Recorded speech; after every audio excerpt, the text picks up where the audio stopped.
What it do, what it does, welcome back to the channel. Today, we are going to talk about the Playmaking Badges. Now, the Playmaking Badges are some of the most fun badges you can have. These are the badges that you use to get your teammates involved and create opportunities for yourself by using your speed, your agility, and your basketball skills. If you're interested in knowing which badges are good, which badges you should equip on your build, then this is the video for you. So without further ado, let's get into the Playmaking Badges. Before I get into the Playmaking Badges, I just want to let you know that the badges for each tier will be different depending on the size and position of your player. So this particular player right here is a 6'2" point guard, and this is what the tiers look like for tier 1, tier 2, and tier 3. So let's first start off with ankle breaker. It says when performing step backs and other certain moves, the defender stumbles or falls more frequently when biting the wrong way. Now, in 2K's past, ankle breaker wasn't that good of a badge. It did not work that well.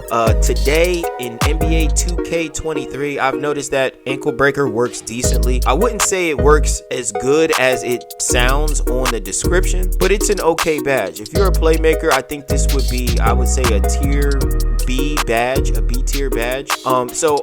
If you have extra points, I wouldn't mind putting this up. Next is break starter. After grabbing a defensive board, deep outlet passes made up the court are more accurate. Passes must be made quickly following the defensive rebound. Now, break starter is a must-have badge if you're a big man. This is a must-have. You want to put it on Barney, get it as high as you can possibly get it, because outlet passes are the wave in NBA 2K23 this year.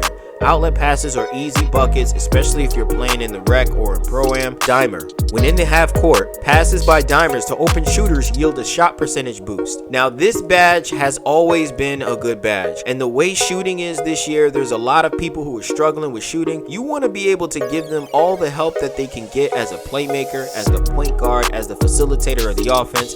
Put that thing on Barney or as high as you can get it, because you want to give your teammates the best chance of hitting that wide open shot. Floor general. Teammates receive a boost to their offensive attributes when this player is in the game. Now, floor general is a great badge. You'll get +1, +2, +3, +4 respectively to the attribute points of the offensive attributes of the teammates that you have. Now, the interesting thing about this badge is whoever is equipping this badge will not receive the boost, but his teammates will. So this is a good badge to have on a center. If you are a center, you want to equip this badge because it gives that +4 attribute boost to your point guard, your shooting guard, your small forward, and your power forward. So this is an important badge. Put it on Barney, and then that's what it is. Needle threader. When passing through a tight window between defenders, a boost is given to the player's passing ability. Now, we do not have bullet passer this year.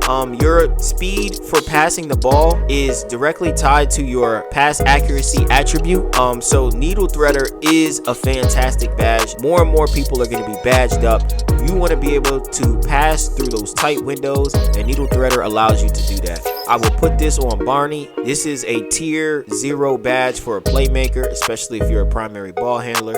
Fantastic badge. I would not go without it. Post playmaker. When passing out of the post or after an offensive rebound, receivers are given a shot boost. Now, this badge is also pretty good. I would recommend at least putting this on bronze for my centers. You can go all the way up if you really need to, and the only reason why I do not recommend putting it all the way on Barney is because the frequency of offensive rebounds. So if you get like 3 offensive rebounds a game, does that warrant you spending 4 playmaking badge points on this particular badge when you could just put it on bronze? You can give that shooter a boost and you'll be good to go. So this is a great badge for my big men, but I recommend putting it on bronze, maybe silver. Special delivery. It increases alley-oop throw success and shot chance for receivers after a flashy pass. Additionally, it enables the ability to throw alley-oops off the backboard. Now, I do not recommend putting on this badge. This badge is unnecessary. You can throw lob passes without having this badge, and you can see a high level of success. This badge is not necessary. You do not need it. Vice grip. Increases a player's ability to secure the ball against steal attempts after obtaining possession from a rebound, catch, or a loose ball. Now, this badge is good for the centers. I would recommend putting this badge on gold. I would believe this badge would be really good on gold. You need to at least have it on bronze, but optimal, I would say, would be on gold. Hall of Fame is a little bit overkill. because you are grabbing those rebounds and you got those pesky people swiping at the ball when you grab those rebounds. You want to be able to maintain possession of that ball. So for tier 2, we have Bailout. Passing out of a jump shot or layup yields fewer errant passes than normal. Additionally, helps passing out of double team. This is a fantastic badge. It always has been a fantastic badge, and typically you get the most bang for your buck at the bronze or the silver level. If you have low passing, you want to put it on, silver-ish. But if you have really high passing, you can definitely get away with having it on bronze. This is a really good badge, especially if you're a shooter. You'll be passing out of your shot if your defender closes out on you. So you want to make sure you have this badge equipped. Hyperdrive increases the speed at which a player can perform moving dribble moves as they attack down the court. This badge is a top tier badge. This year, Hyperdrive is extremely good. It will speed up your dribble moves as you're moving up and down the court. If you're one of those dribble gods out there, if you're a combo dribbler, you want this thing on gold at a minimum, maybe even perp. This badge is really good this year. Quick first step: when driving out of triple threat or after a size up, ball handlers have access to quicker and more effective launches. This badge is a tier 0 badge, no ifs, ands, or buts. You put it on Barney, you set it and forget it. There's nothing more that needs to be said. This has always been a good badge. It always will be a good badge. Keep this badge on. Unpluggable. Defenders have a tougher time poking the ball free with their steal attempts. Now, Unpluggable is also a really good badge. I would recommend putting this badge on gold. Gold is a really good place to have this badge. They will not be able to steal the ball from you. It is fantastic. It works. Going without this badge will leave you susceptible to all of those lockdown defenders out there who is rocking the glove badge, and glove seems to be really strong. Pluck seems to be going really well this year, and overall I like the defense this year, but that's a topic for another time. Put Unpluggable on gold and you'll be good to go. And now we're at tier 3. First is Clamp Breaker. Improves the ability to fight off contact, protect the ball, and drive by opponents as the ball handler. This badge is phenomenal. I will tell you, this badge is phenomenal. If you can get this badge to Hall of Fame, I would recommend you do it. This badge is fantastic. What it does is, it is the counter to clamps. And everybody's gonna have clamps. This badge counters that. It allows you to get more blow-by animations, and we all know blow-by animations are super strong. Put this badge on Barney and then move on. Handles for days. A player takes less of an energy hit when performing consecutive dribble moves, allowing them to chain together combos quicker and for longer periods of time. This badge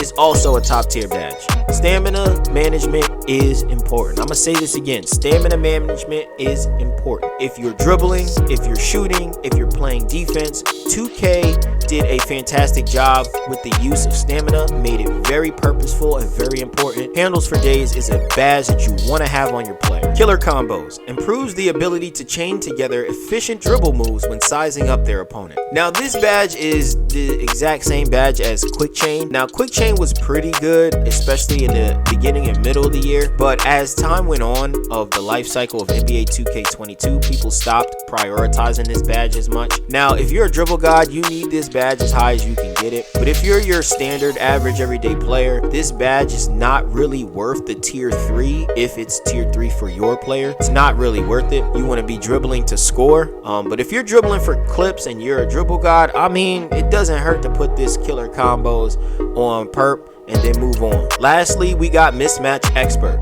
Improves the player's ability to beat taller defenders off the dribble in one-on-one situations when they're switched onto them. This is a good badge for your smaller players. If you're a small guard, this badge gives you better ability to handle one-on-one situations against taller defenders. It's a really good badge. I think you should equip it. That's all for the Playmaking Badges. Make sure if you want more content like this, leave a comment in the comment section. Make sure you hit that thumbs up and subscribe. Also, don't forget to hit that notification bell, because that's going to notify you whenever I drop a new upload. And with that, I'll be back next time you decide to pass me the ball, because hey, I'm just a shooter.